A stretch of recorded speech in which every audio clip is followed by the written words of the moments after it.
the children. And finally, they wanted equality and openness of the legal profession and the magistrate. I can't say this word. And to become a JP or a magistrate, okay, a justice of the peace or a magistrate.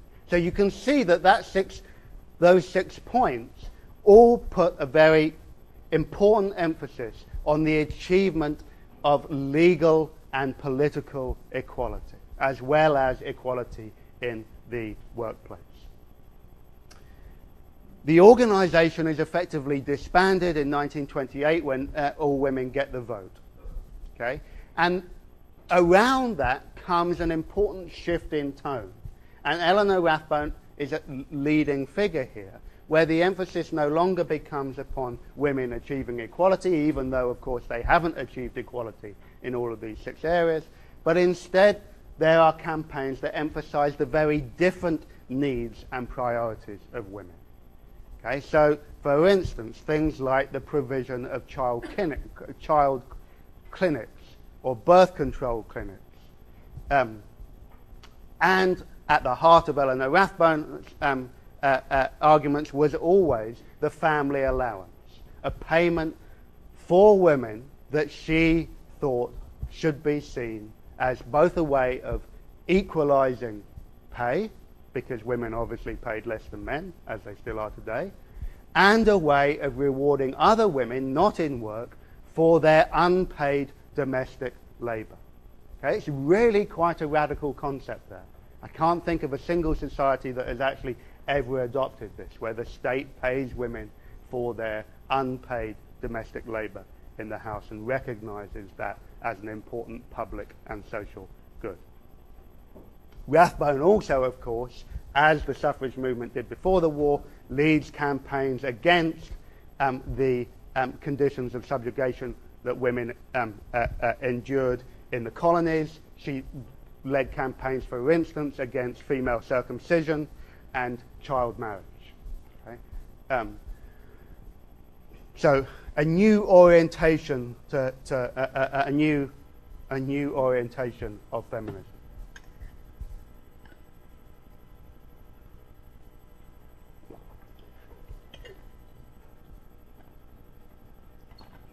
Now I feel rather guilty because I made you read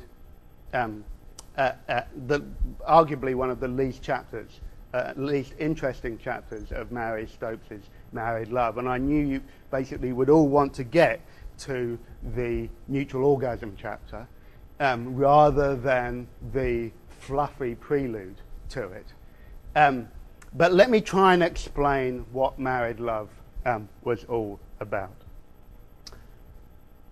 Mary Stopes, partly as a consequence of her own experience as a young bride,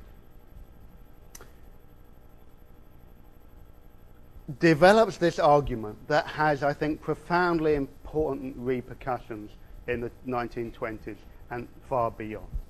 She wants to present a recognition that sexual satisfaction is as important for women as it is for men. Okay? That women no longer had to lie back and think of England, as my dear mother always used to say. Okay? That they had instead... God, you're very slow getting that one.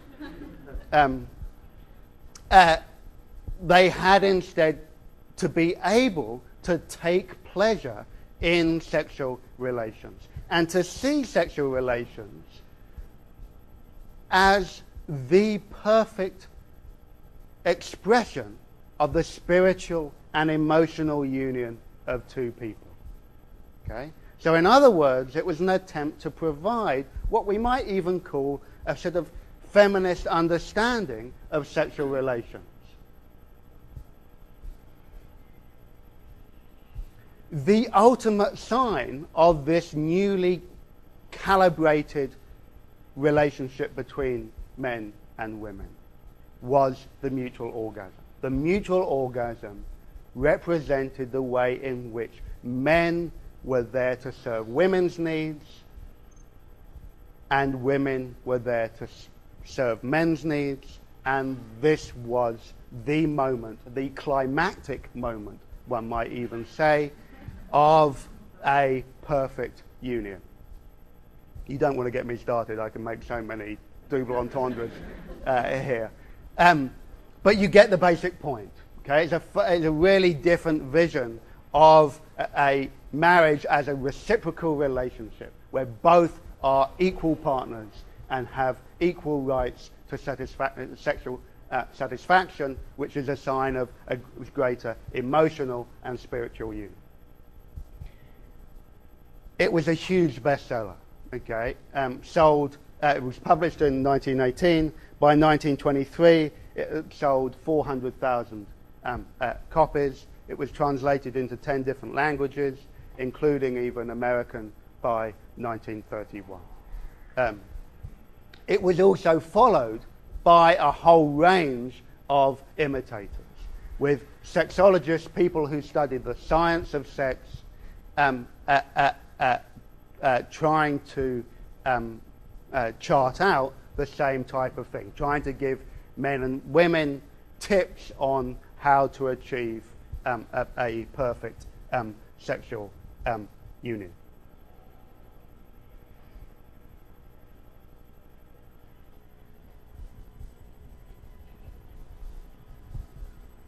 So, that process was very important to rebuilding, rebonding, and I'm not suggesting by any stretch of the imagination you should not depart this room thinking that after 1918 mutual orgasm was the order of the day in Britain, okay, and that every married woman was walking around with a smile on her face, having achieved utter sexual satisfaction. That was clearly not the case, okay? And it required the 1960s and the 1970s to get us further towards that route. But it's an important articulation of that need and an important way of trying to rebond relationships between men and women after the war, okay? At the same time, what we have is a growing emphasis upon the domestic roles of women. Okay? Now, we know that the idea of separate spheres had been around for a long time. Okay? And that in the beginning, at the middle of the 19th century, women were there to serve their husbands. By the end of the 19th century, the idea was women were meant to be good mothers. Okay? Now, in the 1920s and 1930s, women are being presented as almost professional workers in their own household. That is to say that they could find satisfaction as individuals by the professional pursuit of housework, of domestic, their unpaid domestic labor. And so this helps explain why you get a rash of these new women's magazines that come out in the 1920s and 1930s, many of which are providing women tips in how to better organize and manage their home. They are, if you like, Mrs. Beeton's Book of Household Management, broken down into serial monthly form. But the nature of the content also changes, and this, I think, is significant. Two important features of these magazines was the agony aunt, okay? That women could write in and express their problems and have an impartial voice. They could articulate their sense of dissatisfaction or of unhappiness and discontentment. Okay? So the agony aunt column, which we now take for granted, really emerges at this time as a way of trying to manage the new conditions of women's lives. The same is true, not in women's magazines, I should emphasize, but the same is true of the Lonely Hearts column. The Lonely Hearts column emerges in the 1920s, and it's in specific newspapers and magazines, and it's designed, it has a very simple purpose. 1 million men had effectively lost their lives, many others had been wounded beyond repair, and so there was a so-called surplus of women who no longer had mates. And so the Lonely Hearts column was designed in part to try and connect women up to men, to basically provide a type of printed version of online dating, because women weren't always capable of finding their mate in their local community.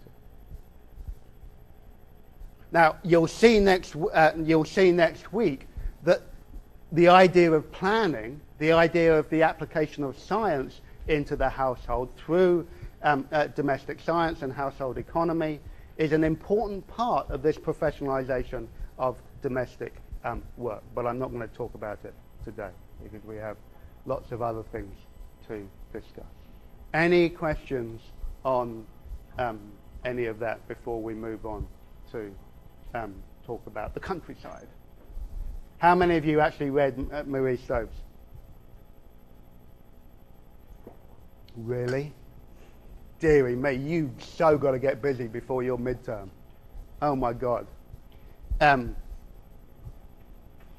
Maybe we'll do Marie Stopes as an idea at the end of the class just so we can brainstorm it.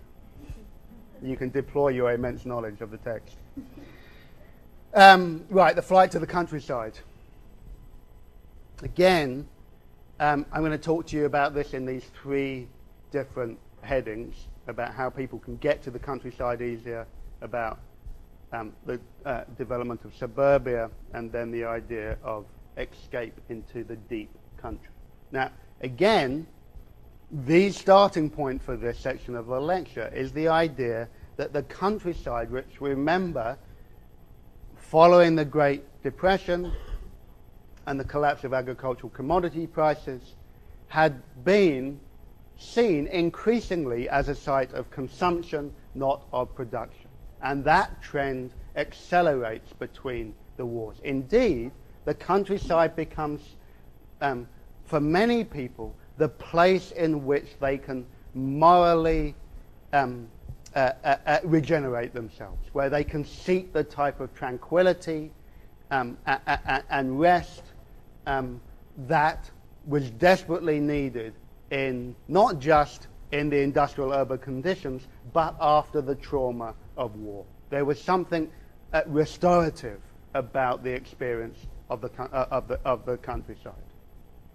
And you have a rash of I keep using that word rash, it's most unfortunate. You have a series of, it's Marie Stopes keeps coming back to me. You have a series of guides to how to use the countryside, how to get about in the countryside. Probably the most famous of which is H.V. Morton's In Search of England, which was published in 1926. And that image, that absolutely idyllic, rural, bucolic image of the country church and the little row of cottages is absolutely the version of the countryside that we're talking about here. Not, the dirty countryside where workers actually have to live in horrible houses and plough fields with cattle.